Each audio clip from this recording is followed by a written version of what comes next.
is Tiffany Chan. Good morning, class. How did you guys feel about the guest speaker that we just had? What did you learn about it? Organizational culture? Good. So why is organizational culture important to us? Well, let's talk about what organizational culture is.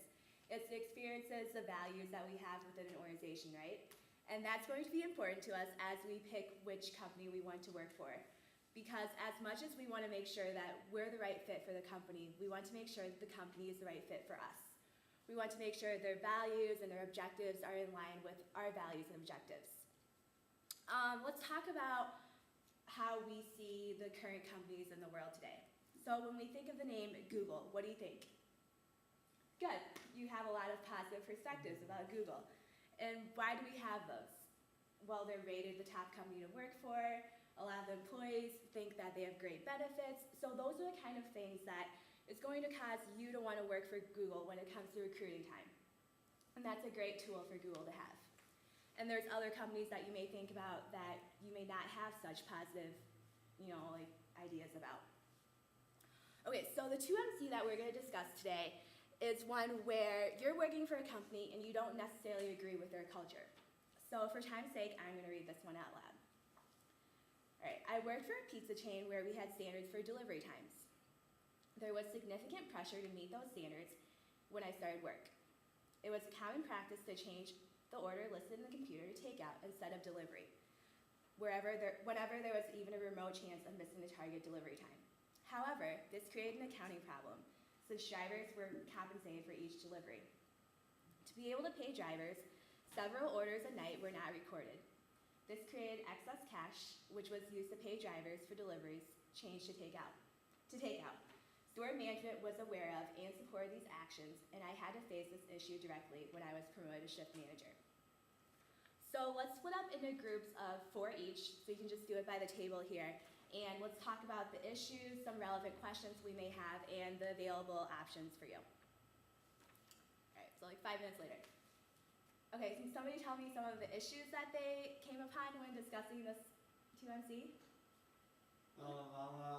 Good. So I think the strict delivery time standards are something to take into account, as well as the fact that your new role is manager, so you're kind of taking a head lead, and so that makes you a part of the organization more so than as if you were a new person. Also the fact that your revenue is not being recorded in the same way that it would be had you not changed the orders to takeout. And the fact that you're intentionally doing this, the managers know that this is going on. Those are all some very relevant issues. So some relevant questions that you might have for this topic are, what are the effects that this process has on the business itself? How does this affect the pizza chain? What are the consequences of doing this, especially if corporate gets a hold of this information?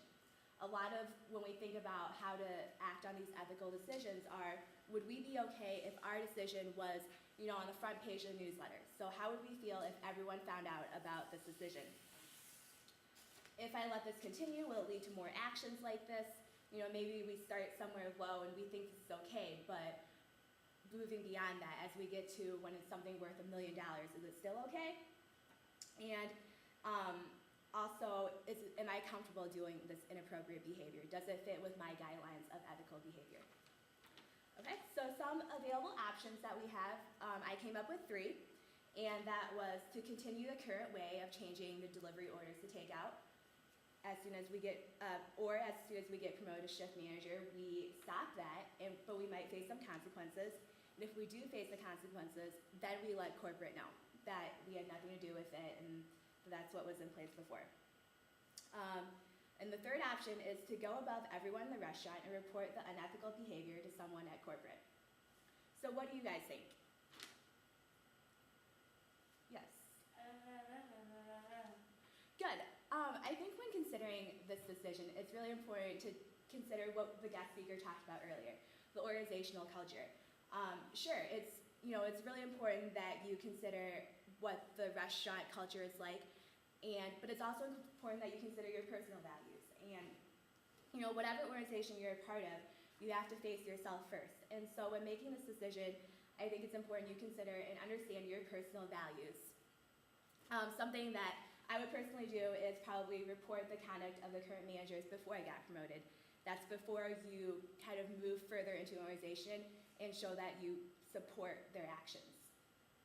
All right, so moving on to the next class, we're going to continue this organizational culture, corporate governance deal with the Say on Pay. And for Say on Pay, it can get kind of confusing. You all have the handouts on the deadlines. And the first deadline we have is next week, and we would just like you to research what Say on Pay is and what corporate governance is all about. Okay? Any questions?